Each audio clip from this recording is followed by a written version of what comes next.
এই স্লোগানটা শোনার পর মানুষ আমরা রিকোয়েস্ট করতেছে, ভাই একটু ভিডিও বানাবো, একটু আমরা মজা নেই। কিন্তু জিনিসটা হচ্ছে কি, মজা আপনারা নেন, মজা যে নিচ্ছেন যে এই জামাত জীবনের ফার্স্ট এই শহীদ মিনারে এসে ফুল দিচ্ছে, ঠিক আছে, এবং স্লোগানটা দিচ্ছে ভাষা শহীদ গোলাম আজম লও লও লও সালাম, ঠিক আছে। কিন্তু আমার কথাটা হচ্ছে কি, উনি ভাষা শহীদ ঠিক আছে, তা এত বছর আপনারা কোথায় ছিলেন? উনি তো ভাষা শহীদ, তারা যদি সম্মান করতে হয়, এত বছর আপনারা সম্মান করতে কেন আসেননি? এখন আইছেন কেন? আমার কথাটা এই, মানুষ আপনাদের নিয়ে অন্যভাবে হাসতেছে যে জামাতের লোক রাজাকার হয়ে এই শহীদ মিনারে আসতেছে।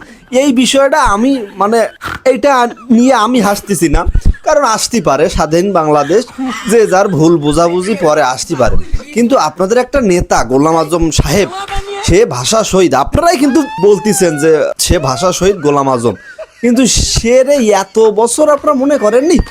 এত বছর তো এই স্লোগান ছিল না, কোথায় ছিল? কাকা, জিনিসটা হচ্ছে কি, অন্যরা যেটা নিয়ে হাসে আমি সেটা নিয়ে হাসবো না। অন্যরা হাসতেস কি যে রাজাকার কেন ওই শহীদ মিনারে আসতেস, এ নিয়ে আমার তিল পরিমাণ সমস্যা নেই, কারণ আপনারা আসতেই পারেন, সমস্যা নেই।